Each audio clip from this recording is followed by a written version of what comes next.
되지 않은 이 가족이 무사히 이 기도원에 입성했다가 오늘 기쁜 마음으로 내려왔습니다. 오랜만에 제가 기도원을 가서 그런지 너무나도 좋았고 편했어요. 시간마다 말씀 주셔서 말씀을 듣는 입장에서 그렇게 예배를 보니까 얼마나 좋은지 몰라요. 얼마나 좋은지. 주시는 말씀만 받아서 그 은혜를 받으니 얼마나 좋아요.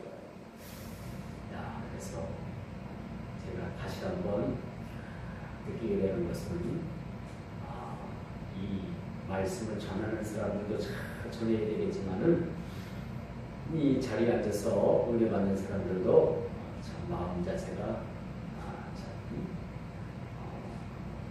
각별해야 되겠구나 그런 생각을 했습니다. 참 시간마다 하나님께서 은혜를 내려주시고 또 때가 되니까 또 가서 밥 먹고 또 좀 쉬었다가 또 예배드리고 참 하루에 5번을 예배를 드리는데 조금 바빴지만 그래도 시간마다 하나님께서 우리에게 꼭 말씀을 주시더라는 얘기예요. 그렇죠? 너무나도 참 꼭 맞는 말씀을 주셔서 얼마나 감사한지 몰라요. 그래서 이 강사분들이 그냥 하는 게 아니라 우리가 기도하고 우리의 목적된 기도를 따라서 우리가 성산에 오면 강사님들은 강사 목사님들은 우리에게 필요한 말씀을 주시더라고요. 그래서 저는 그 말씀 한마디 한마디가 참 버릴 것이 없었다 하는 생각을 가지고 봅니다. 그래서 참 하나님은 죽으신 하나님이 아니라 살아계신 하나님. 우리 마음까지도 다 깨뜨려 보신다니까요.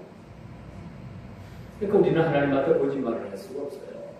있는 그들의 모습을 다 하나님 앞에 드러내놓고 하나님, 내가 이 모습 이대로 나왔습니다. 나를 불쌍히 여겨주소서. 그러면 하나님께서 그냥 오냐, 내가 너를 다 안다. 그렇게 말씀하십니다. 다 아신다는 거예요, 하나님께서. 그래서 참 여러분 기도원에 계신 하나님이 또 오늘 예배드린 이 자리에도 함께 계십니다. 그래서 저는 생각 같아서는 오늘 수요 예배가 없었으면은 좀 더 시간을 연장해서 날을 연장해서 내가 좀 기도원에서 좀 더 있었으면 좋겠다 생각을 가졌는데 사실 아쉬운 마음으로 오늘 내려왔습니다. 예배만 없으면 제가 오늘 좀 며칠 더 있었으면 좋겠다 이 생각을 사실 가졌어요. 그래서 참 이제 제가 한 달에 한 번씩이라도 하루 정도는 기도를 올라가서 제가 좀 기도도 많이 좀 하고 영권도 좀 더 강력하게 좀 받아서 목회 좀 해야 되겠다 하는 생각을 가져요. 그래서 한 달에 한 번씩 아무도 모르는 기도 가서 제가 이렇게 영역도 좀 더 많이 받고 그랬으면 좋겠다는 생각을 하네요. 참 그동안에 뭐가 바빠서 이렇게 참 그런 기도를 가지 못했나 그런 생각도 같습니다. 내년도에는 여러분들 다 한번 기도하세요. 똑같이 휴관해가지고 똑같은 날에 우리가 기도를 나서 말씀도 듣고 그렇죠? 여러분 1년 365일 제 말씀만 들으니까 얼마나 속이 터져요. 가서 맨날 밥만 먹으면 여러분 실증 나잖아요. 가끔 가서 여러분 외식도 좀 하고 그럼 그게 별로 맛이 되는 거예요. 저는 이번에 기도 가가지고 참 듣는 입장에서 참 말씀 드렸는데 얼마나 그 말씀이 달았는지 이런 설교도 있구나. 참 저렇게 큰 교회 목사님들은 또 저렇게 설교도 조금 뭐 잘못 전해도 다 묻어가는 거예요. 이게 은혜입니다. 은혜이기 때문에. 또 이제 영권이 있기 때문에 또 그렇게 되는 것 같아요. 그런데 1년 내내 여러분 한 목사님 밑에서 여러분 말씀을 듣는다는 것도 대단한 인내가 아니면 여러분 사실 힘듭니다. 여러분 아무리 유능한 설교도 몇 번 들어보면 그 다음부터는 좀 식상한 게 사실은 그게 사람이에요. 그래서 우리가 가끔은 기도원 같은 데서 가서 성령의 좋은 마음도 받고 우리가 믿음의 신앙도 조금 참 넓히는 게 좋을 것 같아요. 한마디 우물 안에서 그냥 개굴개굴 이 우물 안에밖에 모르는 거예요. 우물 밖에는 모르는 거예요.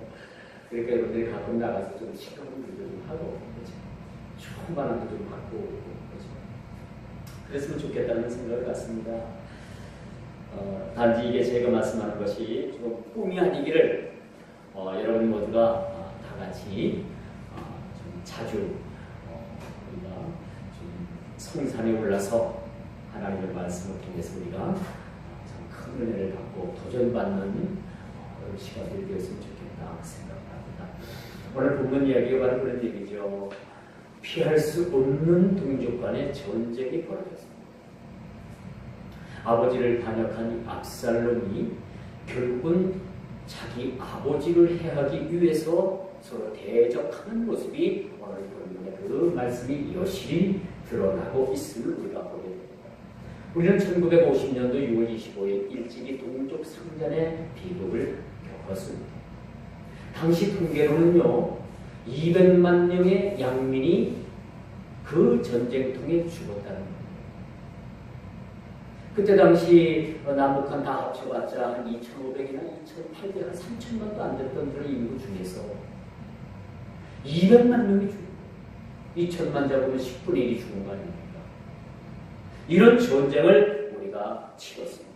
이 민족 간의 전쟁이 얼마나 이것이 피비린내나고 또 얼마나 비참하고 참혹했는가라는 것을 우리 세대들, 오늘 사는 우리 여러분 세대들은 다 이것을 경험하게 됩니다.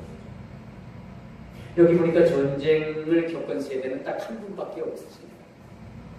그렇죠? 한 분밖에 없고 나머지는 다 전쟁을 겪지 않은 세대, 또 전쟁 중에 태어난 분들도 또 있음을 우리가 보게 되는 거죠. 자, 우리 형제들 간에 서로 총칼을 겨누고 서로 죽이기 위해서 살고 죽고 죽이기 위해서 서로 이런 전쟁통을 우리가 경험한다는 것은 참 슬픈 일입니다. 오늘 목사님이 설교 중에서 그러더라고요. 싸움은 절단난다고 말했잖아요. 여러분 교회도 싸움은 절단나고요. 가정도 싸움은 절단나고 부부지간에도 싸움은 절단나고 이웃지간에도 싸움은 철천지 왼수가 되는 거예요. 그렇지 않겠습니까? 그래서 우리가 가난하면 싸움은 막아요. 그런데 오늘 본문에 보니까 다윗 왕과 그의 아들 압살롬이 서로 생명을 앗아가기 위해서 싸움에 나서고 있는 모습을 우리가 보게 됩니다.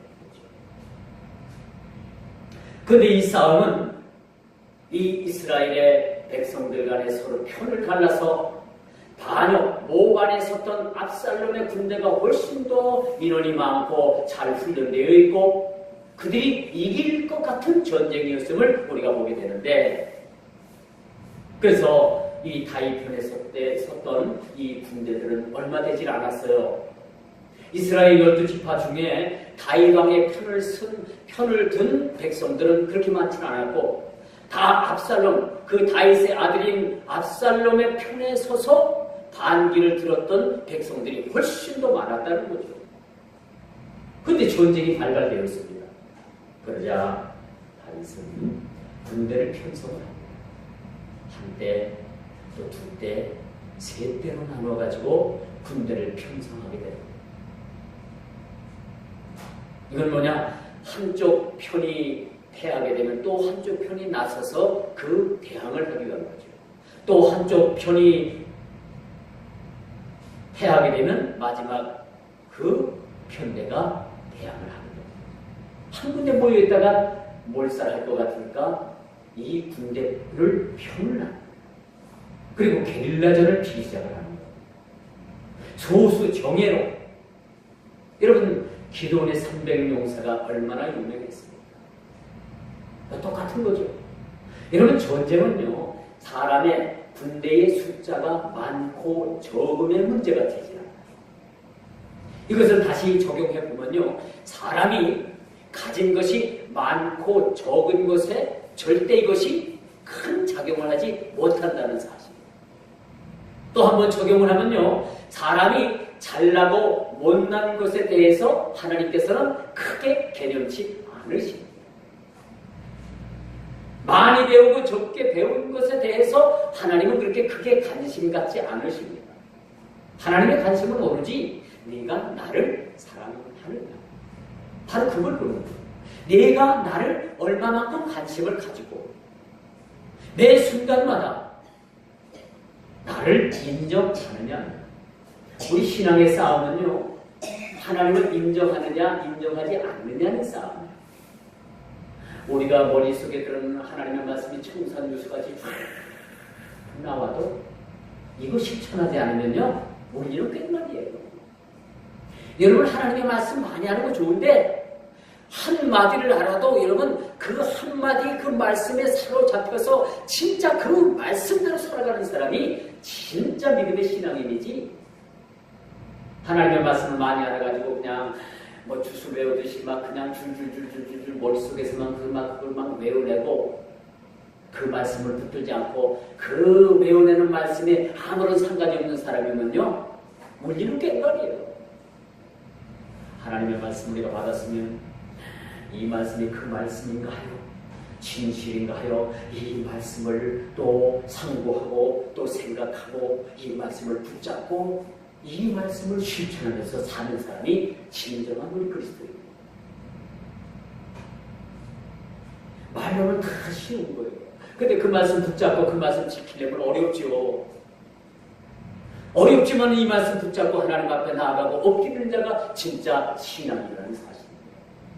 하나님을 많이 갖고 많이 배우고 그런 것에 절대 흔들리시는 하나님이 아닙니다. 근데 우리 사람은 그렇잖아요. 야, 저 사람 뭘 가졌다 하면은, 야, 어떤 체력걸 하면, 야, 저는 이번에 기도 가서 입이 딱 벌어진 그런 사실이 하나 있어요. 다른 눈을 감으라 해가지고 성전을 짓는데 1억씩 헌금한 사람 나오라고 하니까, 이러시라고 하니까 여기저기서 일어났는데 5사람이 일어났어요. 5사람이 1억씩 헌금하라고 하니까, 이야, 세상에 저런 사람들 다 있나? 뭐 딴 나라에 온 것 같더라고. 딴 나라에 1억씩 해, 5억씩 그 자리에서 5억이 확보돼요. 몇 천만 원, 5천만 원 하는 거, 그건 뭐 또 이렇게 이런 수에 들지도 못하더라고요. 자, 그런 걸 보고 왔습니다. 그래도 아직 세상에는 희망이 있구나.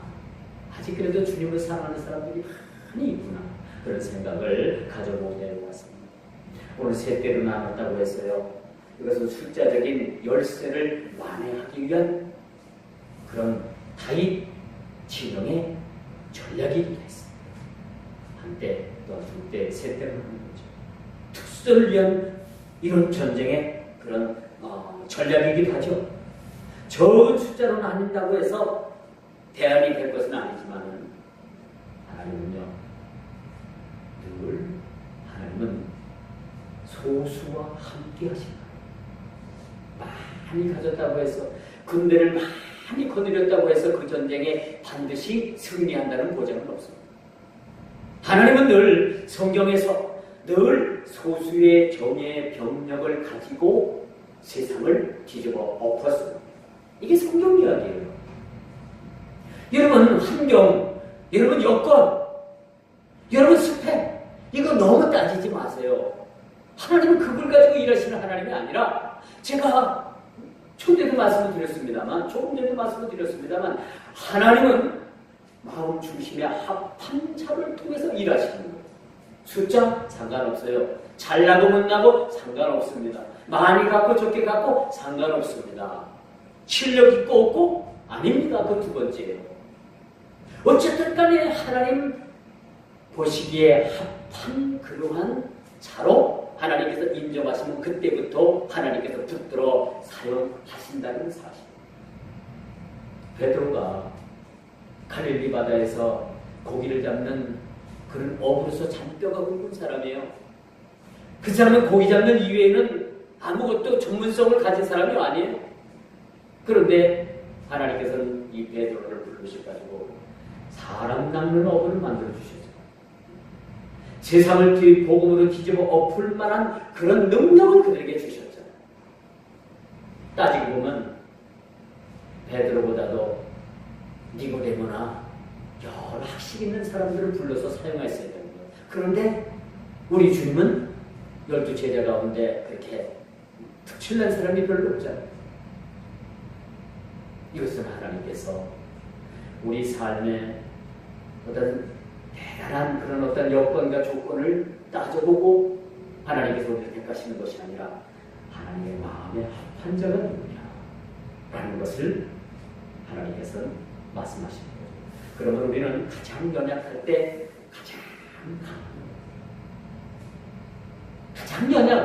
가장 나의 연약함이 가장 강한 것이라고 우리는 그렇게 하나님께서 우리를 보는 시각을 우리가 느껴야 되는 거죠. 나의 연약함을 우리 하나님께서 가장 그것을 기억해 보십니다. 그리고 그것을 통해서 하나님께서 일하십니다. 사실 하나님 앞에 내놓을 것, 하나님께 부끄러운 것도 없고 부족한 것도 없고 잘 갖춰진 사람들이 하나님께서 택하셔 쓰시면 얼마나 좋겠어요. 우리 사람의 생각은 그렇습니다. 그런데 10중 8구 그런 사람을 들었으면요 자기를 드러내기 바빠요. 자기 드러내기를 바쁩니다. 그래서 하나님께서는 가장 낮고 낮은 아무것도 드러낼 수도 없고 자랑할 수도 없는 그런 사람들을 하나님께서 들어 사용하신다는 사실들을 우리가 보게 되는 거죠. 수많은 군대가 다윗을 10년 동안 쫓지 않았습니까? 이 사울의 군대가 다윗 한 명의 생명을 해하기 위해서 수많은 군대가 다윗을 쫓은 그런 역사가 10년이라는 세월이었습니다. 다윗은 여기저기 도망을 다니잖아요. 블레셋 그 적군도 들어갔다가 또 여러 또 황무지 그런 곳에 가서 숨기도 하고 얼마나 그런 쫓기는 삶을 살았는지 몰라요. 여러분 쫓기는 자가 어디 가서 집 한 칸 여러분 꾸미고 살 수 있는 조건이 되는가요? 아니에요. 나를 해하기 위해서 나를 쫓는 사람이 내 뒤를 쫓아오면 나는 어떻게 돼요? 어디 가서 정착할 수가 없는 거예요. 늘 어떻게 하면 도망가고 어떻게 하면 안 붙잡히고 어떻게 하면 내 생명을 부지할 수 있는가 늘 머릿속엔 그것만이 생각되는 것이 없습니다. 그런 세월이 10년이었습니다. 그렇게 쫓기는 삶이 10년 세월을 다윗이 보냈던 겁니다. 이런 상황 가운데서도 하나님께서는 그 수많은 대적의 군대 가운데서도 다윗을 하나님께서 지켜주셨다는 사실들을 우리가 깨달아 알게 되는 거죠. 그러므로 여러분 하나님께서는 늘 적은 일을 통해서 아주 미약한 것, 꺼져가는 등불 같은 그런 상한 갈대와도 같은 그런 조건에서 하나님께서 우리를 불러 세우신다는 거예요. 그리고 그런 자들을 통해서 일하신다는 거예요. 여러분 세상에 잘난 사람들 얼마나 많아요? 많습니다. 여러분 스카이대 같은 나온 사람들은요, 이 삼성 같은 데서는요, 그 사람들 뽑아가지고 연봉제로다 그 사람들을 일시키고요. 이제 30대, 40대쯤 되면은요, 그들 머리에서 더 이상 짜낼 거 없으면요, 그냥 다 내칩니다. 그 대신 연봉을 많이 줍니다. 거기서 이제 은퇴하는 분들이 많아요. 다 그들 머릿속에 있는 것을 다 짜내고, 이제 당신 퇴직하시오. 그렇게. 근데 어떤 폐단이 일어나면 중국에서 그걸 가만히 보면서 이렇게 은퇴한 사람들을 고액을 돈을 이렇게 주고서 사려다가 삼성 기술을 자기들 떼요. 근데 넘어가면 안 되겠죠. 삼성에서 줄 만큼 이 사람들 살 만큼 살대라고 줄 만큼 주고 이제 퇴직을 시켰는데 이 사람들이 중국이나 대만이나 어디 딴 데로 넘어가가지고 이 삼성의 기술을 넘겨주면 안 되잖아요. 근데 그런 일들이 있대요. 그래서 여러분 참 우리나라 기술이 거의 다 노출이 된다고 하잖아요.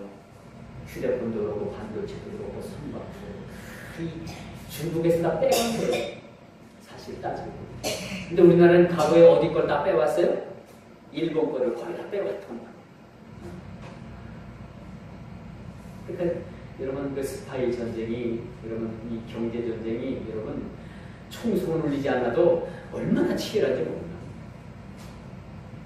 이것이 세상적인 논리예요. 그러나 우리 그리스도 안에서 우리가 하나님 앞에 쓰임받는다는 것은 하나님께서는 이 세상의 수재, 잘난 사람, 이런 사람들을 통해서 일하시는 것이 아니라 가장 연약하고 나약한 사람, 아무것도 들을 거 없고 들을 거 없고 아무것도 내놓을 곳이 없는 사람들을 들어 사용하신다는 거죠.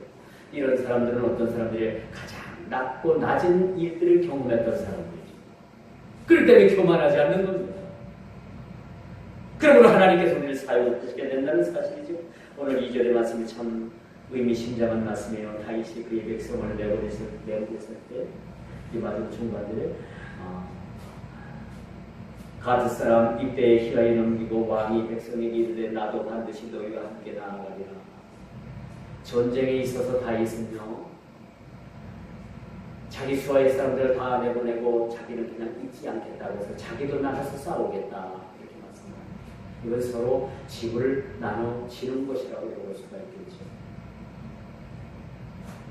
우리 교회 안에서도 마찬가지입니다. 서로 짐을 나눠질 때 아름다운 거예요. 제가 부임해서 보니까 대출권 그냥 이자만 갚고 있고 원금은 이게 언제 갚을까? 제가 여러분 그래서 고민하다가 제가 여러분들에게 선포했지 않았습니까? 얼마가 되었든가 여러분 함께 짐을 나눕시다. 우리 원금을 한번 갚아봅시다 해가지고 얼마씩 우리가 작정을 했잖아요. 그래 안 그래요? 그렇잖아요.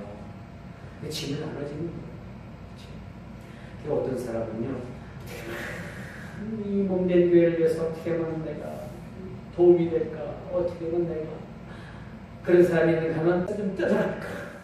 그런 사람들도 있어요. 두 가지 유형이 있습니다. 여러분들은 어느 유형에 속해요? 어떻게 하면 교회가 도움될까? 내가 어떻게 하면 기도해도 한마디 내가 보탬이 될까? 그런 사람이 있는가 하면 어떻게 하면 교회가 좀 뜯어갈까? 그런 사람도 있어요. 있기 때문에 그러려니 하고 그런 사람들 욕하면 안 돼요. 그런 사람들도 있구나 여러분들 생각하면 은혜가 되는 거예요. 오늘 이 본문 말씀에 보니까 나도 함께 나아가리라는 이 다윗의 이 고백, 이 고난의 문제가 본인으로부터 있음에도 불구하고 본인이 이 일에 대해서 모른 척할 수가 없었던 거예요. 이 다윗의 주변에 다윗 주변에 있는 그 다윗의 사람들은 얼마나 참 착한지 몰라요. 다윗 왕을 보고 이렇게 말을 하잖아요. 이 압살롬의 군대가 우리를 보고 우리를 쫓는 게 아니라 당신을 해하기 위해서 당신을 쫓을 것인데 당신은 이 성에서 안전하게 있길 바랍니다. 당신은 우리 왕이기 때문에 그렇습니다. 전쟁에 나가서 다 왕의 목이 딱 떨어지면 그 전쟁은 그날로 어떻게 되는 거예요? 전쟁의 종전 선언이 되는 겁니다. 이 백성들이 싸우러 나가면서 자기 왕을 그 안타까운 마음에 당신은 이 성에 계십시오. 우리가 나가겠습니다. 만약 전쟁이 치열하게 벌어지면 우리를 그 적군이 우리를 쫓는 것이 아니라 당신을 쫓기 위해서 우리는 안중에도 없으니까 그런 틈을 이용해서 우리가 그들을 숲풀로 그들을 인도해서 그들을 멸하겠습니다.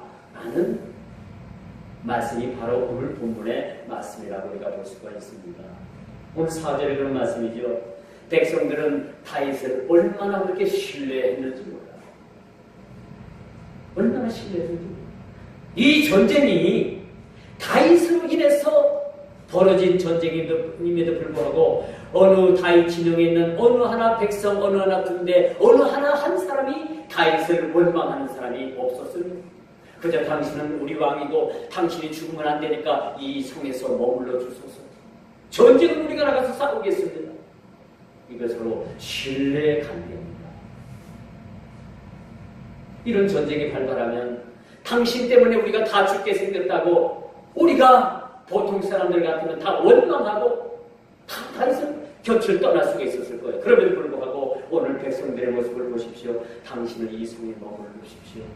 당신의 생명이 안전해야지만 우리가 안전합니다. 이런 경우가 어디 있습니까? 이걸 보면서 우리는 이런 걸 느껴야 돼요. 주님, 제가 주님을 사랑합니다. 주님 나를 위해서 모든 고난 다 겪으시고 그 십자가에서 모든 고통을 겪으셨는데 주님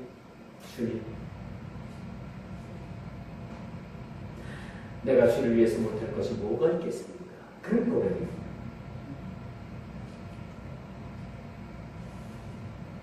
여러분, 사탄은 언제나 와해를 원합니다.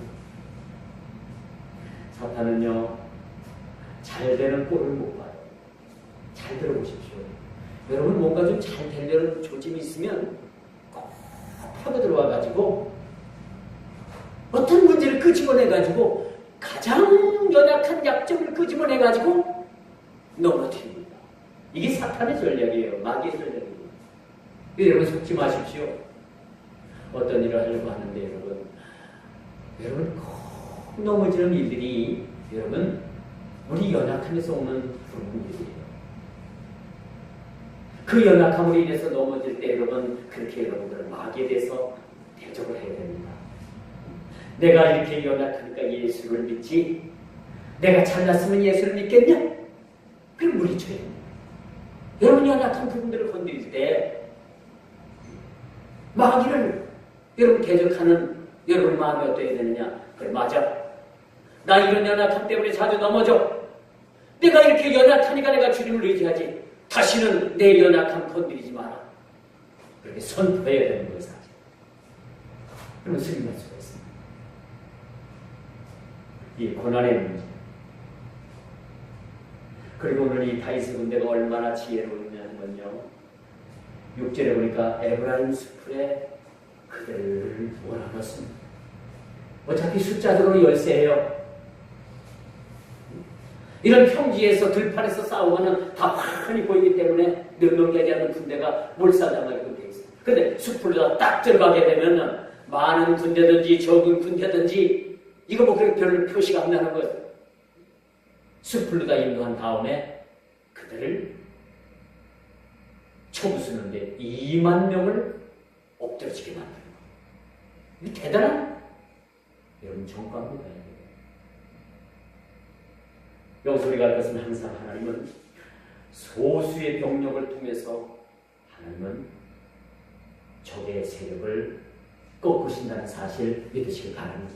아무리 사탄의 세력이 만몬 같은 세력으로 여러분 삶을 통친다 하더라도 겁낼 것 없어요. 예수 그리스도의 이름 그 한마디는 모두가 다 사탄의 전략을 와해된다는 사실입니다. 믿으시길 바랍니다. 사탄의 전략은 그냥 많은 것을 다 모으고 우습해요.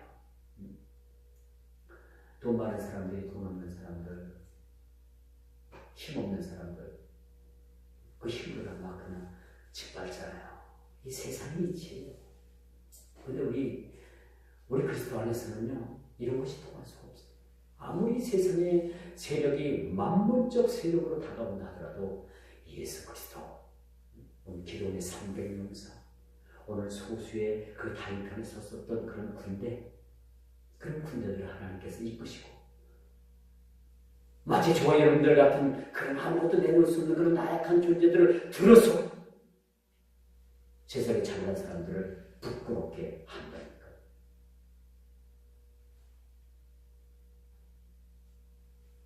오늘 기도원에서 만나러 오는데 K7은 별로 좋지 않은 차예요.